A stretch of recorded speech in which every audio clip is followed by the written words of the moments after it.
Buongiorno a tutti, oggi vi parlo dei participi passati irregolari in italiano.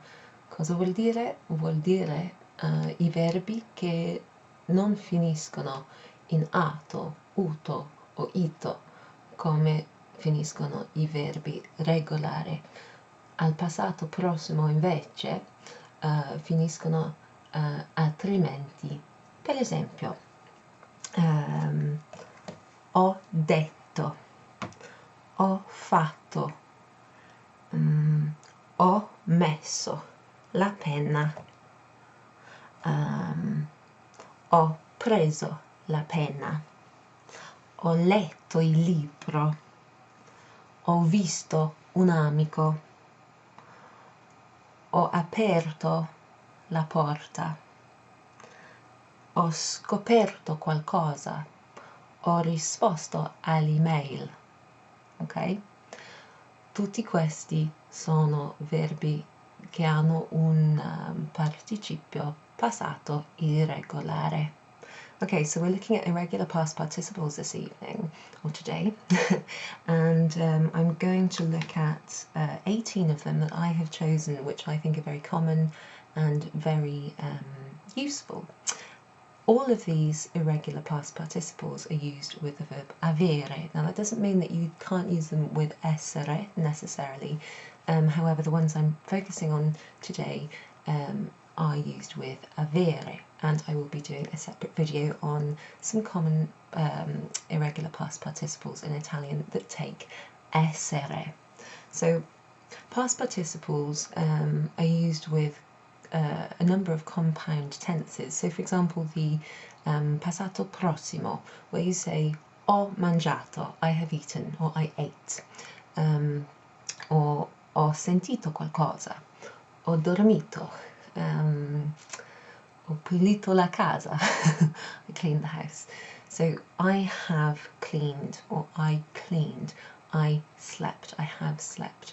So the passato prossimo, for example, is a compound tense because it's made up of the first part, an auxiliary verb, in this case avere, so you will have ho, hai, ha, abbiamo, avete, hanno, that's the first part, present tense conjugation of avere in whichever person it has to agree with, plus a past participle, so that's the bit that corresponds to slept, eaten, ate, went, got, had, collected, saw, whatever.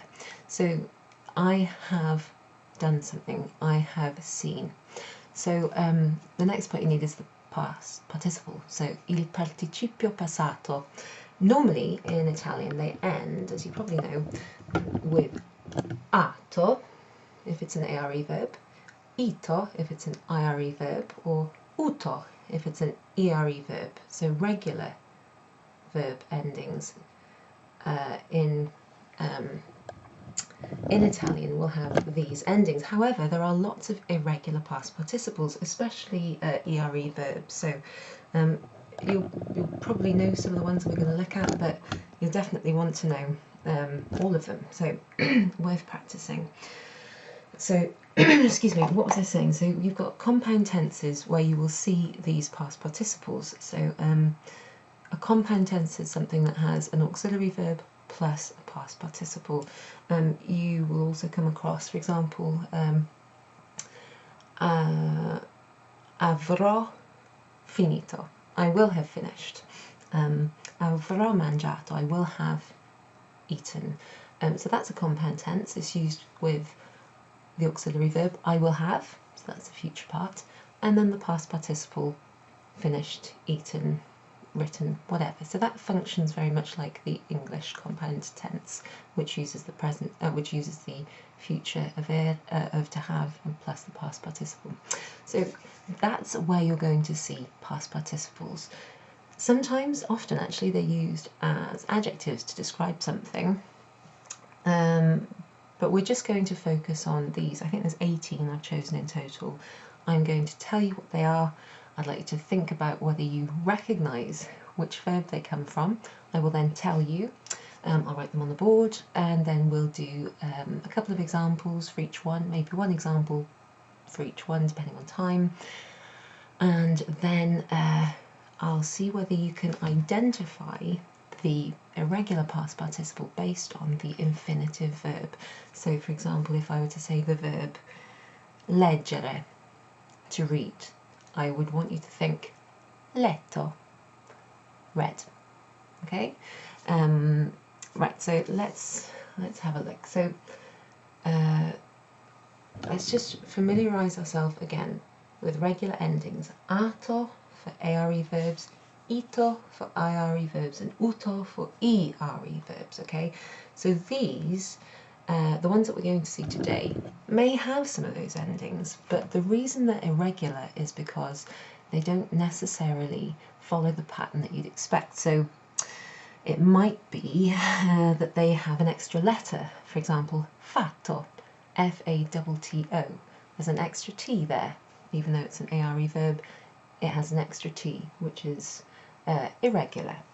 Or it might be that they have a completely different stem from the infinitive verb. For example, the verb bere, which is to drink. This one here. There you go. Bere. So the past participle of that is very irregular. It's actually bevuto. Okay, so that comes from the Latin bevere. So that's a completely different stem. It might be that there's missing letters or an additional letter, or that it's completely unfamiliar and you've never seen it before. You wouldn't have known it was a past participle. So let's get going on my list. So the first one is detto. Detto. You've probably heard that one. Detto. So let's write them up here. It's a nice red pen, I think. Detto. I'll give you an example. Che cosa hai detto? What did you say? Che cosa hai detto? Che cosa hai detto? Detto, from the verb dire. Okay, so it's not dito, it's detto. Detto. Okay. Let's look at the second one. Risposto. Risposto. Risposto. That's from the verb, any idea? Rispondere. To respond or to reply, or to answer. Rispondere. So instead of risponduto, which you might expect, we have this osto ending. Okay, so the ondere part changes to osto risposto. Here's an example. Let's have a look where it is on here. Hai risposto al messaggio di Claudio? No, non ho ancora risposto. Or, as I've written on my sheet, non gli ho ancora risposto. I haven't yet replied to him. So this video is mostly for the people who come to my Italian monthly club, Ciao Cepsto. If you remember, you'll be receiving a copy of this month's handout in the email later today. So that's November 2020. And you'll see some of the examples that I say in the video on this handout. So as you're going through, you can fill in what the infinitive verb is next to the past participle. Here's one I mentioned. Letto.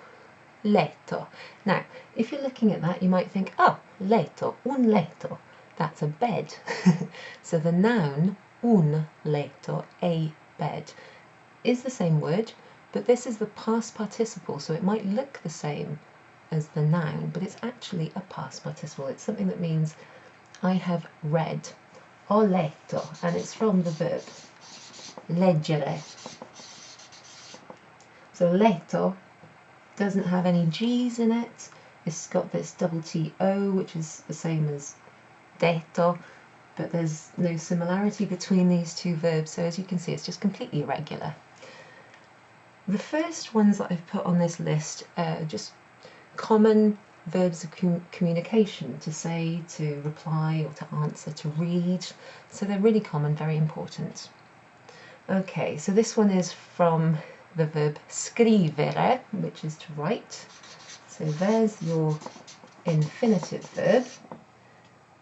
Any idea what that past participle wrote is? Scritto. Ho scritto qualcosa. I have written something. I wrote something. Scritto. Okay, the next one here is a very useful one, especially in today's, world of technology.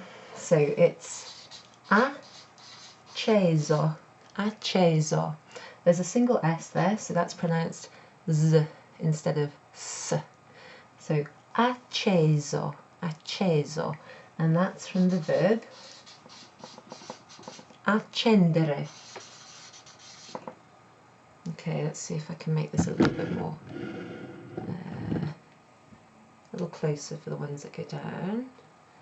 Okay, so we have detto, ho detto, I said, ho risposto, I answered or I replied, ho letto, I read, per esempio, ho letto un libro, ho scritto, ho acceso. Now what does this accendere mean? So it can mean to to light something, like to light a fire, or, for example, accendo il telefonino, accendo il computer, accendo la radio, accendo la macchina. It means to start or to turn something on, like a piece of technology, a piece of equipment. Telephone, car, TV, computer, that kind of thing. So, ho acceso qualcosa, to turn or to switch something on, okay? So that's got a couple of different meanings. Okay, next one. So this one is, I think I already mentioned it, bevuto. Quite irregular, from the verb bere. Per esempio, ho bevuto un po' d'acqua. I have drank, from the verb to drink. Okay, this one here, chiuso. Chiuso. Remember, C and an H is a K sound in Italian, whereas a C and an E or a C and an I is a CH or a CHI sound. So where there's an H after a C, it's a K, hard sound. Chiuso. Per esempio, ho chiuso la porta. Prima della lezione ho chiuso la finestra perché faceva freddo. I closed, okay, or to shut or to close, and you'll also see that as a sort of to describe, say, a shop. È chiuso, it is closed. So that one there is a good example of past participle, which is also the same word as the adjective to describe the shop. Closed, open. We'll see open as well. And that's from the verb chiudere. Very similar to the verb chiedere, which also has an irregular past participle, chiesto. Chiudere is to shut or to close. Chiudete gli occhi, così. Chiudete la bocca. To shut or to close. Chiedere, to ask someone. Chiesto, ho chiesto, I asked. Ma ho chiuso, I closed. Ok, ok, questo molto molto importante, molto utile. Fatto dal verbo fare, che vuol dire ho fatto i compiti, perché sono bravissima. Ho fatto una torta, ho fatto la spesa. So I did or I made, okay, from the verb to do or to make, depending on the translation. Let's go down a bit. Okay. Okay, this one's important too. They're all important. Sono tutti importanti.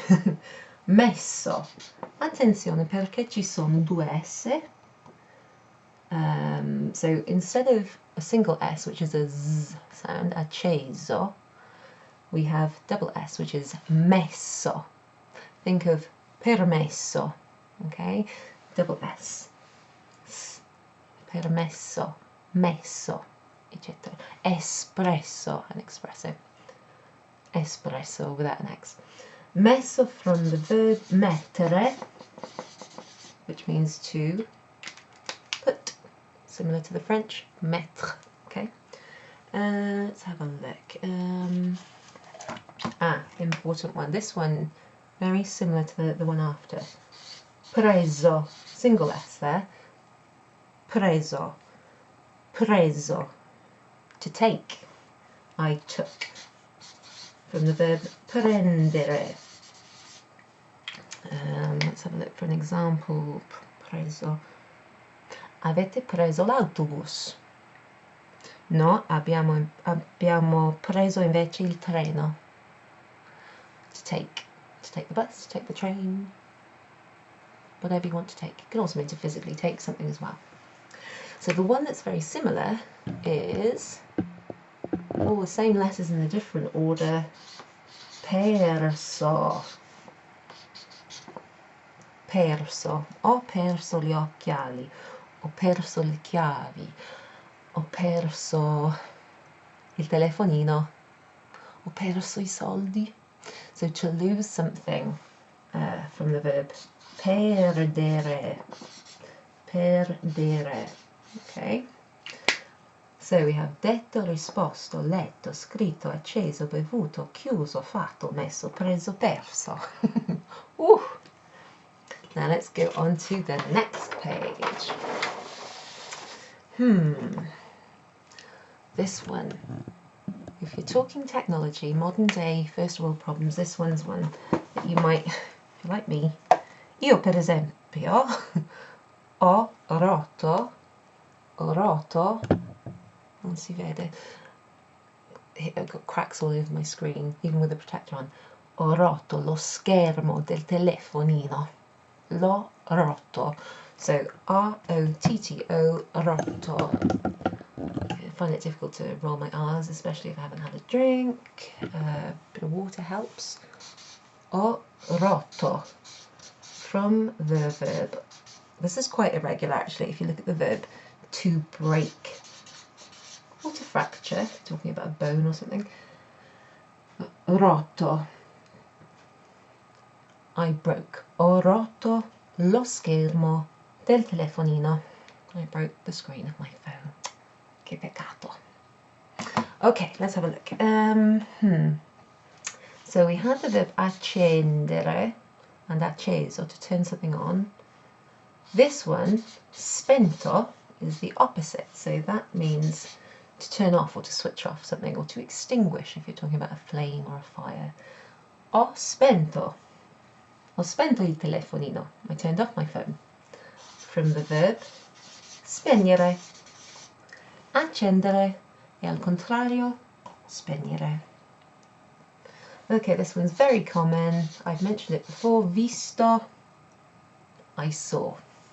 You might also come across veduto, which is an alternative past participle, which is actually regular. ERE verb, vedere, goes to uto. But the more common, visto, is irregular. Okay, this one's useful. Deciso. Ho deciso di fare qualcosa. Okay, I've decided. From decidere. Decidere, decidere. Okay, let's have a look. Aperto. From aprire. Ho aperto gli occhi. Ho chiuso gli occhi. Aperto, chiuso. To open, opened. And of course, il negozio è aperto. For example, the shop is open. Then we have a very useful one. Scelto, from the verb scegliere. To choose, or to select if you like, but to choose. Scelto. Ho scelto questa casa. Ho scelto quel telefonino, per esempio. I chose. Che cosa hai scelto? Ho scelto questo. What have you chosen? I chose this. And then the last one, scoperto, from the verb scoprire. This is useful. It means to discover or to uncover. Coprire, to cover. Scoprire, to uncover. Okay, so to discover, to find something out. Very useful for information or for something that you found. Okay, let's have a look now. I've got some, hopefully not too much in order that I presented them. Let's give them a bit of a shuffle. I've got some flashcards here with the infinitive verbs, and I'm going to show you them and see whether you can think what the past participle is. So let's move that out of the way so you can't cheat. We'll go through them quickly, and then I'm going to send you a handout with a link to some exercises. So here we have accendere, to turn on. Acceso is the past participle. Rompere, to break. Ho rotto, rotto. Rotto is to break or broken. Spegnere, that's the opposite of accendere, that's to turn off or to extinguish something. Ho spento. Vedere, okay, so there's two options here, visto or veduto. Ho visto gli amici, to see or saw. Decidere, to decide. Ho deciso, deciso, I decided. Aprire is to open. Aperto, aperto. Scegliere, to choose. Il participio passato. Scelto, S-C-E-L-T-O, scelto. S, C and an E makes a soft sound, sce. Scoprire, to discover. Scoperto, ho scoperto. I'll put the list of past participles in the description for the video. Aha! Bere becomes bevuto. Ho bevuto troppo caffè. Normale. Chiudere vuol dire to close or to shut. Ho chiuso gli occhi. Fare, questo facile. Fatto, 2 T, fatto. I did or I made. Mettere becomes messo. Attenzione, ci sono 2 S. Perdere, to lose. Ho perso qualcosa. I lost something. This is the one that can be confused with perso. Ho preso qualcosa. I took something. Preso, from to take. This one's important, very common. Dire becomes detto. Ho detto, abbiamo detto qualcosa. We said something. Abbiamo risposto alla domanda. We replied or we answered the question. Abbiamo letto il libro. We read the book. Letto, from leggere. And then we have scrivere, which becomes scritto. Scritto. Right, now I'm afraid that's quite a short video, but hopefully that's useful. On my handout, which I'll be sending to club members later today, there's some exercises which you can translate. The past participles are in question and answer format, and down here you have a text where you can correct the incorrect past participles, and then there's some links to some exercises which hopefully you'll find useful. Allora, grazie mille e ci vediamo la prossima volta. Ciao!